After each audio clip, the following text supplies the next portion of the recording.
Introducing the Daredevils of Hollywood. Okay, boys, let's get set up.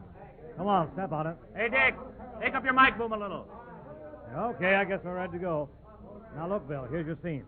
You're supposed to be a fruit peddler. Just push the apple cart across the street. When you get about halfway, Joe will swing around the corner in a car and smash it up. You got it? Yeah, he takes it right out of my hand. That's it, but watch yourself. Stay out of the way of that car. Okay, Mr. Wagner, we're all set. All right, everybody. Here we go. This is it. It's a take. Quiet, please. Quiet. Okay, turn him over. Go ahead, Bill. Here comes the car. He's going to take that corner on two wheels. Now, watch it, Bill. Watch that car. This is perfect.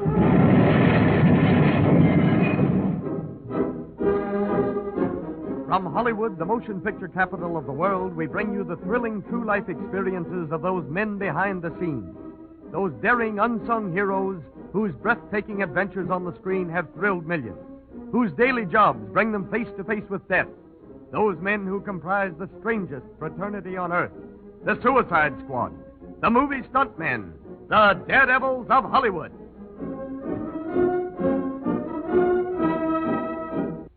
Ladies and gentlemen, in bringing you this copyrighted radio feature, we are again privileged to have as our guest one of Hollywood's top-notch stuntmen, Matt Gilman. It is through his cooperation that we are able to reenact some of the highlights of his dangerous profession. The thrilling scenes you will shortly hear are his own actual experiences. And Matt Gilman is here in the studio right now, and later in the program, we will bring him, of course, to the microphone. But first, let us learn something of his job. We go back to a summer day in 1932. The scene is a large public park in Pasadena, California.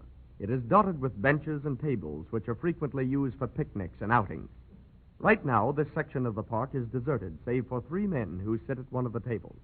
They are Norman Torog, a motion picture director, his assistant, Bill Cunningham, and Matt Gilman. We find them in earnest conversation. Let's listen. Well, this is the spot, the location spot selected for that park scene. Pretty good, huh? Looks like what the writer had in mind when he wrote the script. It's perfect. Well, at least there's plenty of room out here for a car stunt, whatever the stunt is. By the way, just what is that scene all about, Mr. Torog? Well, it goes something like this, Matt. You ought to be driving a car along that road there. When you get to the fence, you turn and head right into a gate. What gate? I don't see any gate. Well, there isn't any gate yet. Oh. We're having one built in the morning. Yeah, it'll be right there between those two trees where the opening is in the fence. Now, here's the idea. You hit that gate at about 45 miles an hour and break it up. It's supposed to scatter like toothpicks. And then you head between the two trees. It'll be a tight squeeze through there, but you'll get through and make for a bunch of these tables. I get it. Crash through the gate, wiggle between the trees, and head for the table. Yeah, that's right, Matt. Now, there'll be a lot of people around those tables eating their lunch. What happens to them? Well, they see you coming and they scatter in all directions. Yeah, and then you plow right into the tables and stop. Well, that's good enough for me. But about that gate, you're going to have them put up a breakaway gate, aren't you? Balsam wood? Oh, sure. We'll take care of that all right, Matt. You see to that, will you, Bill? I sure will. That makes it a cinch. When do we shoot it? Well, the boys will start setting it up at daylight. We ought to be able to shoot, let's see, around 9 o'clock. I'll see you then. I've got to do a little gag out at Warner's this afternoon. Okay, Matt. See you in the morning. So long, Matt. And so another scene is planned for the picture The Phantom President, starring Jimmy Durante and George M. Cohan. A day has passed. It is now 9 o'clock in the morning. The park is filled with actors and extras, and the big job of setting up equipment is almost finished. Matt Gilman and the director have just made an inspection of the gate. Say, it's going to take a tractor to smash that gate. It's made out of 2x4s. Yeah, I see it is. The grip's made a mistake on that. Well, it'll only take a couple of hours to make a change. Oh, well, don't bother. I guess it'll be okay. Just have them saw the timbers almost through. I'll hit it hard enough to smash through. Yeah, well, maybe so, but you'll have to be hitting it about 60 or 70. Well, that's all right. I don't mind that part of it. But getting between those two trees at that speed is, well, it's like threading a needle in one jab. Yeah, I know. Now, look here, Matt. Perhaps you'd better wait until we haven't changed that gate. You'll never get between those trees after a crash like that at the speed you'll be making. Why, man, it's almost suicide. Oh, I don't know, Mr. Torg. I think I can manage it all right. I don't promise to save the car, but I'm not worried about myself. Well, all right, Matt. If that's the way you feel about it. After all, I don't like to hold up production. Well, as far as I'm concerned, we can shoot it any time. Well, I think they're all about ready. Well, how about it, men? All set? Yes, sir. Everything's ready to go. Okay, that's great. Then we'll take it. Okay, everybody, take your places. Take your places, everybody. Places. Hey, you can go up that road and wait, Matt. I'll give you the signal when to start. Okay, Mr. Corog. Well, all right, here we go. On your toes, everybody. Quiet, please. Quiet. This is a take. It's a picture. Now, you extras at the table there, watch out for that car. It's going to be coming plenty fast. And be sure you get out of the way. All right, Mr. Corog. Okay, you're rolling. Action. All right. Give Matt the signal. Man, that guy's really kicking that bus along. Yeah, he said he'd bring that get hard, and I'm beginning to believe he meant it. Now, watch your cameras on this. He's almost to the gate. There it is. Look at him hit that gate. Good heavens, he's heading for the trees. Look at him zigzag. That crash almost tipped him over. If he gets between those trees, he's a magician. Well, we'll soon know that. There he goes. Oh, look at him. I still don't believe it. He got through all right. He's headed straight for the table. Watch it, everybody. Run. Look out. Look, a man fell off one of the tables and he can't get out of the way in time. Stop it. Stop. Hey, that's some of the sweetest automobile driving I have ever seen. Man, what a scene, what a scene. Boy, that car would have crushed that man to death. Come on, let's get over there. Say, you know that guy can do stunts for me any day. Boy, that was a peach.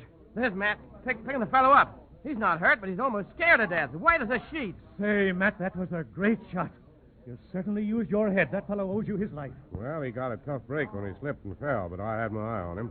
Say, that scene was worth $1 million. When you shot between those trees, I had palpitation of the heart. Yeah, so did I.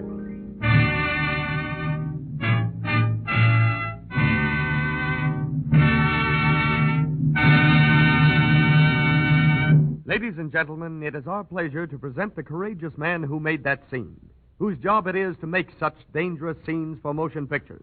Matt Gilman, interviewed by Hal Stiles. Say, Matt, that was plenty exciting, and I'll bet that fellow was glad when you stopped when you did. Yeah, he sure was. He'd have been a goner if I hadn't.